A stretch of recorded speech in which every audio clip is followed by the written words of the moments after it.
நம்ம இப்போ மணத்தக்காளி கீரை போய் பறிச்சுட்டு வரலாம் தோட்டத்தில்.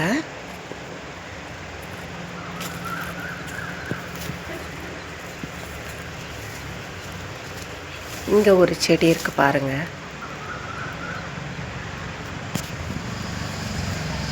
இங்கேயும் நல்லா இருக்குது செடி, உடச்சிக்கலாம் நம்ம.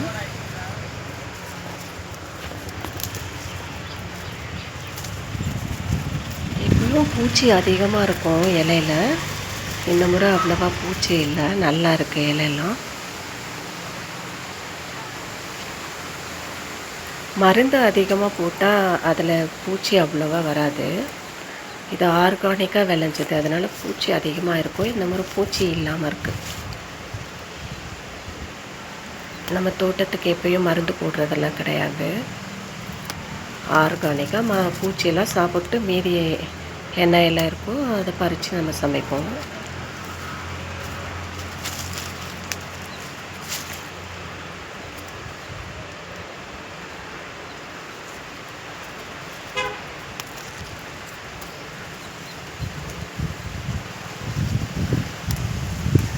கடையில் கூட நம்ம ஃப்ரூட்ஸு இந்த மாதிரி கீரை வாங்கும்போது பூச்சி அதிகமாக இருந்தால் அதில் மருந்து குறைவாக இருக்குதுன்னு அர்த்தம்.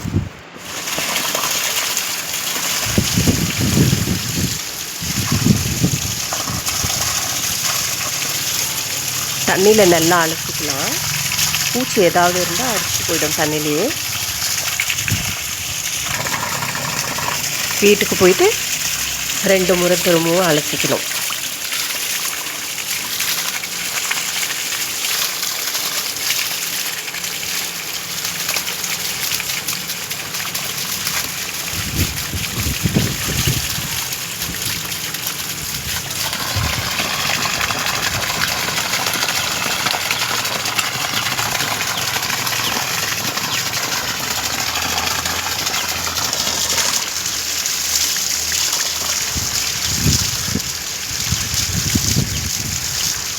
எப்பவுமே நான் தோட்டத்தில் கீரை பறித்தா தோட்டத்துலேயே அலசி எடுத்துகிட்டு போயிடுவேன்.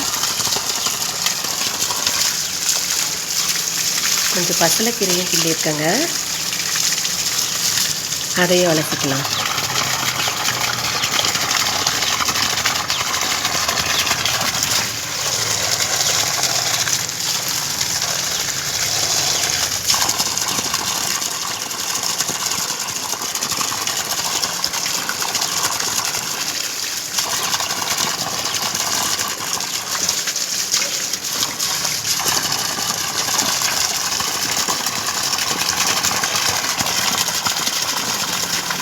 வீட்டுக்கு போயிட்டு மணத்தக்காளி குழம்பு செய்யலாம்.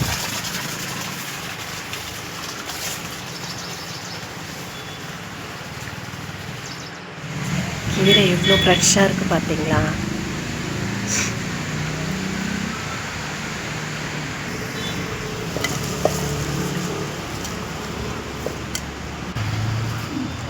கீரையெல்லாம் சுத்தம் பண்ணி கிள்ளிக்கிட்டு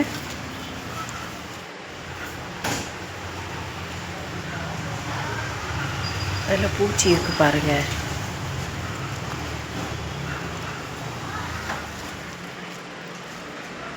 ரெண்டு முறை அலசிக்கலாம்.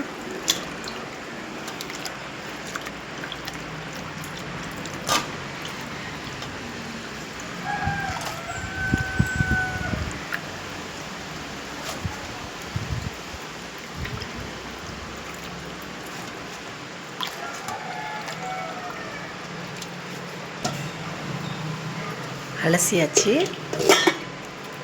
வடிகட்டிக்கலாம். ஒரு வாணலில் பைத்தம்பருப்பு கொஞ்சம், காஞ்ச மிளகாய், பூண்டு, தக்காளி, வெங்காயம், பெருங்காயம், புளியெல்லாம் சேர்த்து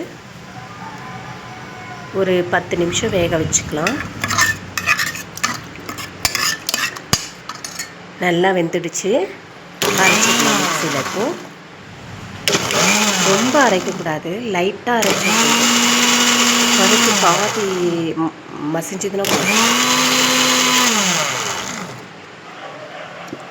அரைச்சாச்சு. ஒரு பவுலில் மாற்றிக்கிட்டு இப்போ தாளிச்சிடலாம். நம்ம கொஞ்சம் எண்ணெய் ஊற்றி கடுகு போட்டு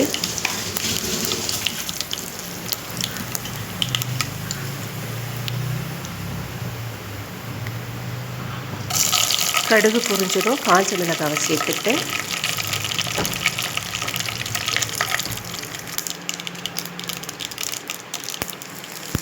பூண்டு போட்டு நல்லா மிக்ஸ் பண்ணணும்.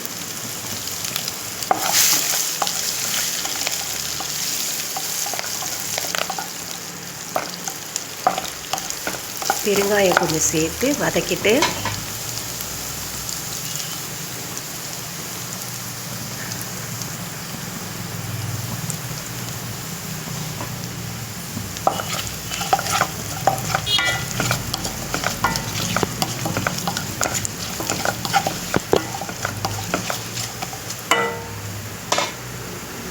வதங்கியாச்சு.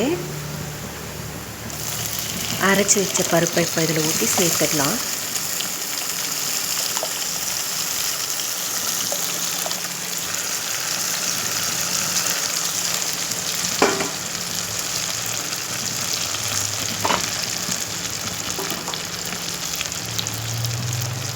மணத்தக்காளி கீரையை கட் பண்ணி சேர்த்து கிளற வேண்டியதுதான்.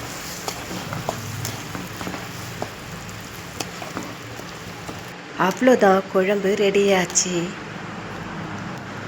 நாட்டு மணத்தக்காளி கீரை குழம்பு ரெடி. சப்ஸ்கிரைப் பண்ணுங்கள், ஷேர் பண்ணுங்கள்.